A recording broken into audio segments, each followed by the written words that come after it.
CZ and Binance was just given an ultimatum by the Department of Justice. Pay us $4 billion or else. So CZ said, I guess I'll go dig in my couch for change. This is Around the Blockchain.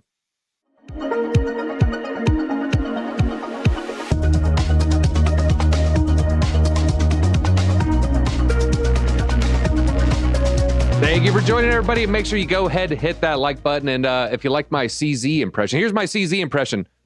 Oh, yeah, there's $4 billion right there. All right, guys, we have Moonin Papa on today. Please go ahead and hit that like button. Moonin Papa coming straight from Tokyo. Moonin, how are you doing today? It's bright and early, and the crypto markets are pumping and looking good. So couldn't be better. You know, people always bring it up. What time is it there before? So save people the step of looking up the time zone. What time is it? It's 6 a.m. 6 a.m., folks. He is dedicated. He eats, sleeps, and breathes blockchain. He woke up screaming CZ this morning. All right. Also on today, I woke up screaming OJ. I was talking about the juice, not the murderer from the 90s. OJ Jordan, how are you doing today? Did I see? Very well, very well. Very good to be here. And I'm ready to discuss all of these topics, hot topics today. Monday. And I was to clarify, he murdered the role in Naked Gun 33 and a third. Everything else was allegations, folks. Allegations. All right. Well, let's talk about Bitcoin's president here. Bitcoin-friendly president Javier Milei wins the Argentina presidential election here. Sit down, folks. Are you ready? That is him right there. We just love talking about the lock of hair right there. He's got a lot going on. I think the best one I've seen so far today is Austin Powers' little brother. That's a pretty good one right there. Well, they just chosen pro-Bitcoiner Javier to be the president. He won about 55% of the vote. About 99% of the votes counted. They had the winner in hours. You might be wondering, I'm a Georgia resident, so that's why I want to say this. The reason how? Paper ballots. They have paper ballots in Argentina. After the last runoff, had a lot of allegations of fraud. So just interesting tidbit there. Well, it was heavily influenced by his role in, or his opinion on central banks. Javier thinks central banks are a scam. We actually have a quote from him here. The state does not create wealth. The state destroys it. The state can give you nothing because it produces nothing. He has a lot of choice quotes. We won't share when he talks about, I think he says libtards in that Spanish, in Spanish there, but they have a reason to be pissed off in Argentina, folks. The peso has experienced 140% inflation, folks. Think about that for 1 second. 140% in the last 12 months. Milei has vowed to shut down what he calls the corrupt central bank and replace their monetary system with the U.S. dollar and embrace DeFi. And who knows, maybe even one day go on the Bitcoin standard right there. So a lot of people are happy about this. Bitcoin got a little bit of a pump. I don't know if it's from this or not, but OJ, now you're international as well. OJ, where are you coming from? Well, I was based in England for a long time, but right now I'm traveling a lot. Currently, I'm in Cyprus, and I'm going to Argentina in a couple of weeks. I will be there just 2 days before the inauguration of this president. So we'll see what happens. All right. What is bringing you to Argentina? Is it anything to do with Javier? Or is just a coincidence here? No, just a coincidence. I usually escape from the winter in Europe, and I go to hot places. Last time it was Asia. This time is South America, starting with Argentina. Well, you're heading to South America. Well, down there, he calls central banks a scam, OJ. What do you think of his comments on that? I'm not surprised. Actually, I'm a little bit surprised because he comes from a financial background. He was chief economist at Corporation America International, and then he was working for the World Economic Forum. So it's a little bit strange that he's got this 180 stance, against fiat and everything. But I'm also worried that he's kind of doubling with the idea of CBDCs. Apparently, he's promised to launch a CBDC if he gets elected in order to deal with the inflation crisis and everything. I'm not sure about that. I mean, there's Bitcoin and there's CBDCs, and the two things couldn't be, any more opposite. So let's see how it goes. Yeah, I would agree with that sentiment. There are polar opposite ends of the spectrum when it comes to, what is a digital currency. All right, well, let's share one more quote. And I want to bounce this one off you, Moonin. This is probably one of my favorite, if not my favorite, Javier Milei quote. If printing money would end poverty, printing diplomas would end stupidity. What do you think of this guy, Moonin Papa? He clearly thinks central banks are a scam, clearly loves Bitcoin, clearly loves DeFi, it appears. How successful will he be in reining in his country's central bank? I think it's going to be as successful, or rather as successful as his moral outlook on finance. If it wavers, that's the only thing I'm a little bit nervous about. If it wavers and he decides to be swayed by the political party he's with or the people around him in the cabinet, he's put out a lot of really funny and really good quotes, but it's only as good as what sticks to the wall.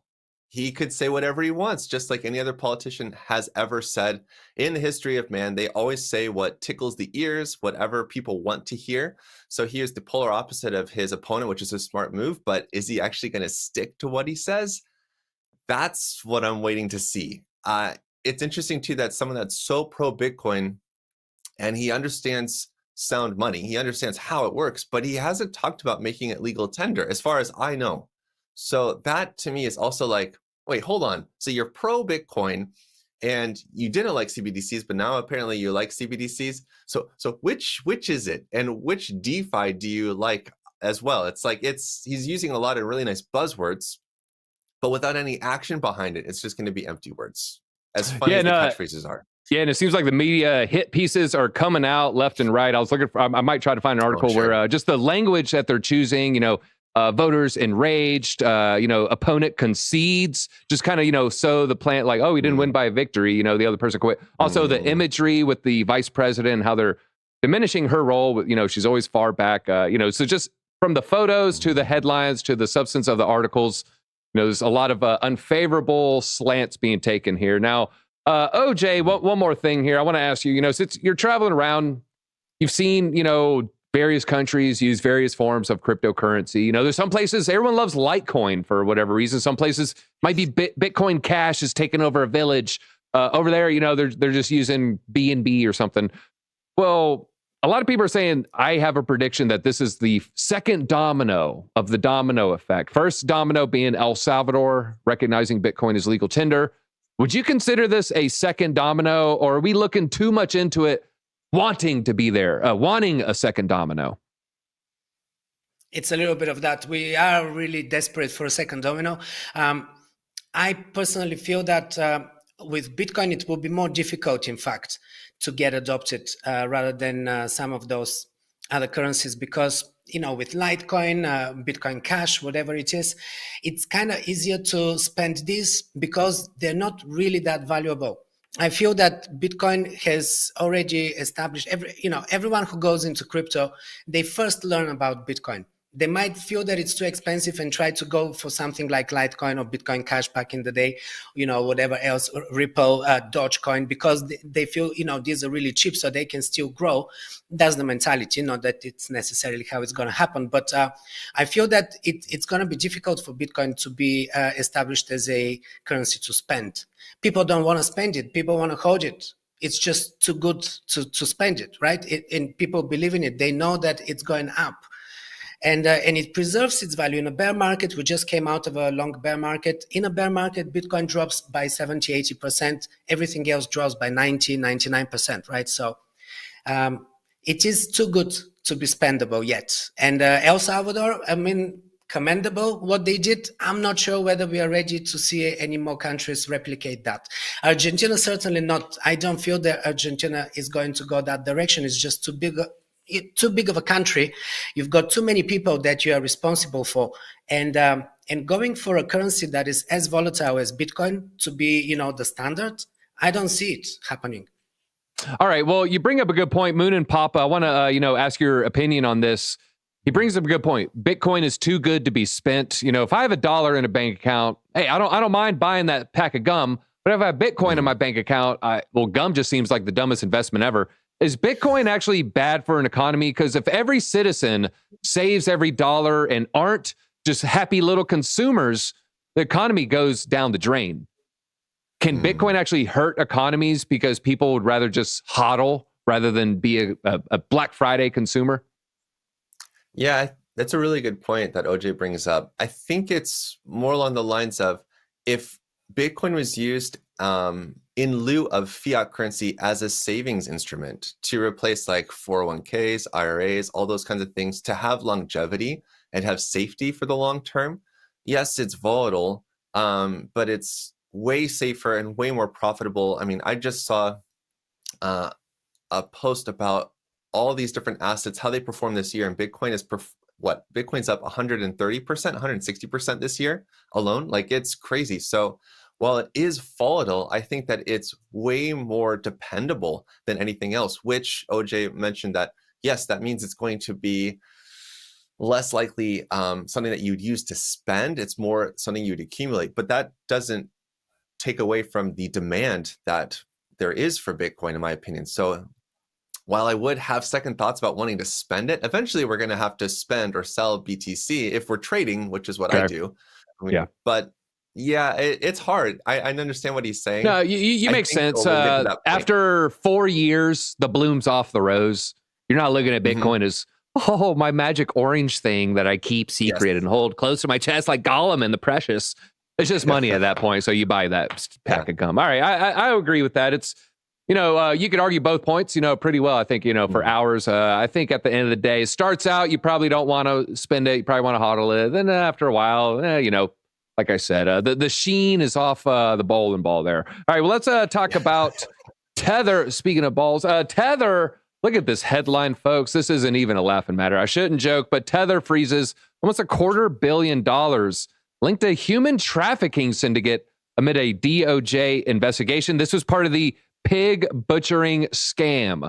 Okay, the pig butchering scam. You might be wondering, well, what the heck is a pig butchering scam? It's where you inject a pig full of water and then you take it to the where they weigh it and then they pay you per pounds. Wait, no, I'm getting my notes here. No, that is not a pig. Pig butchering is an online scam where scammers pretend to be interested in a romantic relationship and then they spend time building trust and then trick the victim into sending them money. Anyone who's watched the show Catfish is probably familiar with this concept. Well, 225 million. This was a chain analysis investigation with the DOJ, Tether, and OKX. They all collaborated because it looks like they were sending their money to OKX. The majority of the funds were sent to that particular exchange. But just last month, Binance, this not a new thing, working with the DOJ. Just last month, Binance worked with Thai authorities to take down another scam that took in 270 million, a little bit more than the 220 here. Now, Moonin Papa, you're shaking your head. I'm going to give you time to recover on this one. OJ, when you heard pig butchering scam, what was your first thoughts? Were you aware of the scam ahead of time? I didn't know the terminology, so I had to Google it or ask AI. But I'm not surprised. I've been getting these messages, like an Asian girl or something, and it's just hi. And I never respond because typically my communication channels are for kind of business or, crypto related stuff and stuff like that. So if someone needs to ask me something, they come directly with a question. If someone is just saying hi, that's a red flag. So I never respond to this. I wasn't aware exactly what is the scheme. I'm surprised that it's to that extent because they're talking about exchanges being involved. I mean, fake exchanges and stuff like that. They're kind of starting to teach people how to trade so that they can get out of debt and stuff. I mean, it's more sophisticated than I expected. Let's say I expected the typical catfish scenario, Yeah, it's sophisticated as a Neve. And some say, I just came up with this. OJ, if you mix me and you, we look like Neve from Catfish. Guys at home, right? A little bit. We got this. There's a little something there, y'all. All right. Neve, always suspected him and his co-host were in a secret relationship. I don't know. That's just my 2 cents. All right. Well, Moonin Papa, Tether froze $225 million. Is Tether too centralized to you? I mean, do you think it's a good thing that they cooperated, or is it making them too centralized and too much like the man? I mean, it's stopping the fraud from continuing. I think it's a good thing. I do believe that there is a point where, I mean, if you have control like Tether does to freeze assets, you should, especially if it's going to protect people and prevent other people from getting scammed. It's stuff like this breaks my heart because reading reading articles like this, reading about the testimonies of the people that have been stolen from, it's the same story over and over and over again, where people they build a relationship with someone they don't know. They think that they're in a bad spot and they're going to go ahead and give them some money because they're trying to do a nice thing for them, or they're trying to help them out. Like, everything is done out of the goodness of people's hearts. And in the end, it makes people bitter. It makes people salty toward each other, makes them less trusting of each other. Like, it's really frustrating. I actually have someone in town that this happened to. A fake Moonin Papa was talking to them on Instagram, and he sent me an email, said, like, can we just move this to email instead? I was like, what are you talking about? He's like, sure, yeah. He's like, actually, can we meet in person? I was like, yes. And we start to talk and find out that, oh no, like, they've been talking to a fake Moonin Papa for months.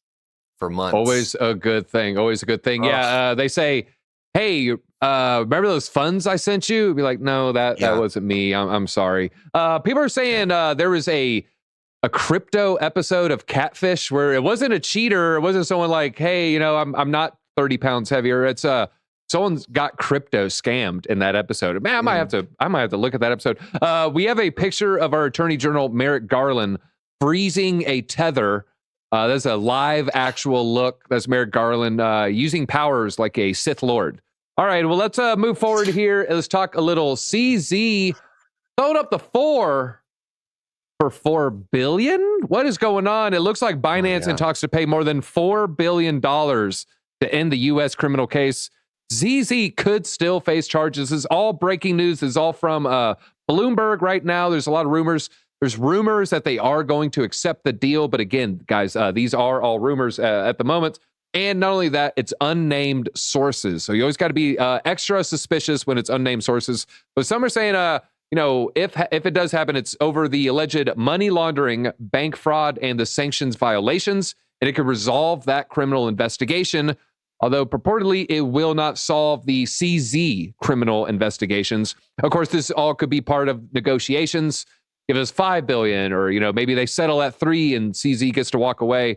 Also include the possibility of criminal charges against CZ, who's currently in UAE. Everybody, they don't have an extradition treaty with America, but the current deal supposedly will allow the exchange to keep operating, so there shouldn't be any pause. BNB pumped on the news. By the way, in fact, let's just go ahead and look at a live look. BNB is going to be top 4 here. BNB, nice little pump. Looks like a little bit of a cool down. You can see it right there. Initial little drop there. And then people said, oh no, action against Binance must be bad. And then they said, oh, wait a minute, a settlement conclusion. This is bullish. Then the markets, kind of have calmed down since then. Is currently up about 3.5%. Again, breaking news. This is breaking news. Is going to be your crypto YouTubers talking about this tomorrow. We're talking about it today. Now, OJ Jordan, $4 billion. Is this a good deal or a bad deal for Binance to take? I think Binance can afford to take it. But the problem is that I don't see this as a good deal, because at the end of the day, they're being sanctioned for, they're being fined for something that their customers did and that they didn't respond quick enough, I suppose. I mean, they did get pressure to stop operating in Russia. And we know that they did stop operating in Russia, probably not quick enough or something like that. A lot of these charges are basically referring to pretty much the same thing. It's allowing customers to keep trading funds from countries or regions that might have sanctions from America.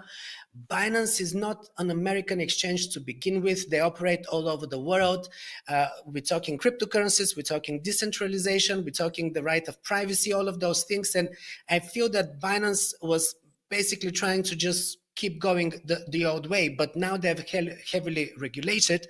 So they have to abide by all of these restrictions. And I don't know whether it's a good thing, because this case, the outcome of this case could be quite detrimental for many of the other exchanges as well that we are using.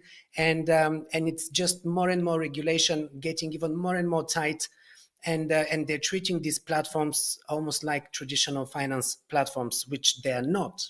I don't really like it.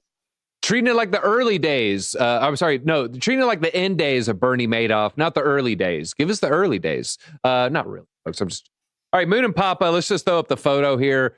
Altcoin Daily, friend of the channel, tweeted this. CZ always knew. He's been telling us the whole time. It was $4 billion from Binance. It's kind of funny. I wanted to just throw out Altcoin Daily's tweet there. I want to ask you, if they do end up settling, is this good news for Binance fans in America? Can you see Binance, or maybe it's Binance US, maybe they combine the two, who knows? Can Binance and CZ take more of the American market share? Because right now, it's pretty much nil. I would say, you know what? If they're going to play the US's game, I think that the US would have to give them several feet in this, especially if he's going to be giving up $4 billion. Like, that's insane. Yeah, it could increase their US market share, but I also feel like giving into the US will send a signal to other exchanges, and rather the United States, to go, okay, we got the green light. If the biggest exchange is going to fall to us, then we're going to attack every other exchange and have them do whatever we want, whether or not they're based out of the United States. I think it's lame. Again, it's just another instance of the United States bullying crypto around, trying to take control of something that is decentralized, that doesn't belong to any one country. It doesn't. It belongs to everybody. Exactly. So it's infuriating. And I really, really wish that the United States would just stop being the big jerk that they have been for such a long time toward crypto. And it's not Binance's fault. It's just not their fault. They happen to be the go-between, just like OKX happened to be the go-between for this pig butchering scam. It's not OKX's fault. They were just involved in this scam. So unfortunately, there are bad actors in this space. There are always going to be bad actors everywhere in the world, and they're going to use a medium like an exchange to take all these funds.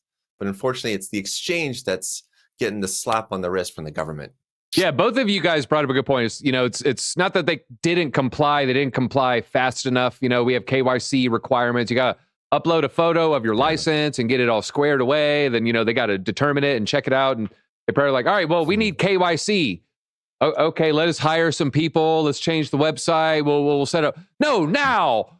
Hey, it might take us, can you give us 2 weeks? You're in violation. That's how I imagine that scenario playing out.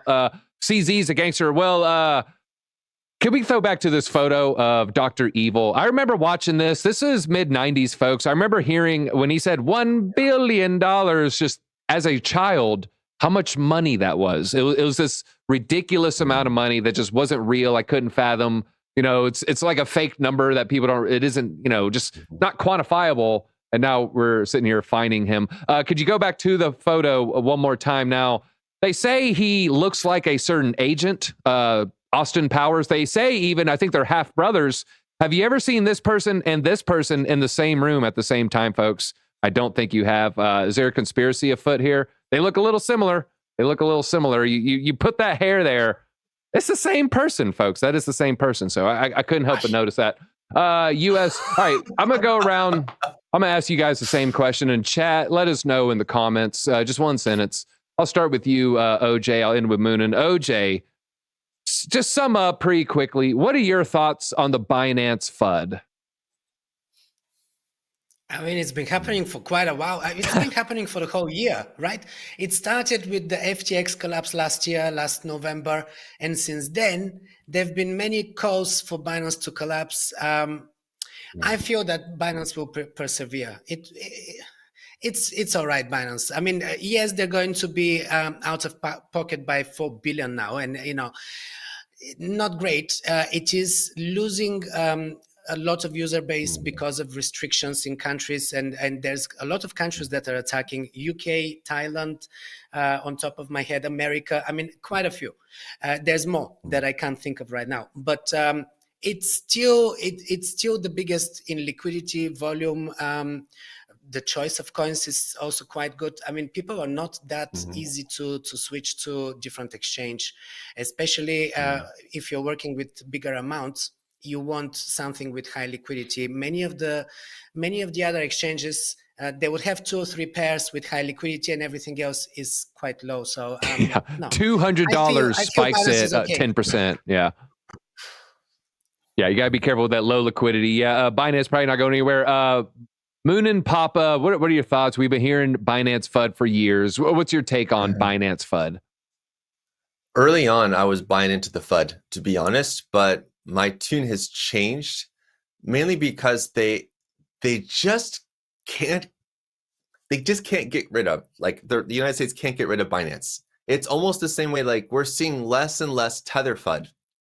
Tether FUD was the big volatility indication of the crypto market, where if there's any FUD around USDT or the New York Attorney General going after Tether as well, like, that was always like, oh no, okay, here it comes, but like nothing ever happened, right? And it's the same thing with Binance. So I feel like we've moved the straw man from Tether to Binance, and when I think about that, like, that actually makes me go, I think it's going to be okay. But with that said, you've got to keep your funds distributed among many exchanges or many wallets. Don't keep all of your funds on any exchange. That is silly. That is foolishness. You should know this by now. So be really careful about over depositing and having too much of your wallet on any one exchange. Be really careful about that. Yeah, be real careful about that. Unless there's a bunch of L1s and the wallets are annoying. You know what I'm saying? It's just so annoying. I don't want to download a wallet. All right. No, be careful, folks. And I always say, don't go chasing yields on some of these platforms. You got to ask, where's the yield coming from? You don't want to play on a train track to pick up pennies, do you? And if you look at it that way, total ruination, but I got that 3% for 2 months. Ooh-wee. All right, okay, it's 30% for 2 months. Meanwhile, the token has declined 40%. All right, well, folks, I think that's all we got time for. It was a great episode. We'll be probably covering the Sam Altman story tomorrow. Is he making the singularity? Who knows? Let's just end with CZ keeping calm, foreign on. That's all we got. Hit that like button in the future, folks. We'll see you tomorrow.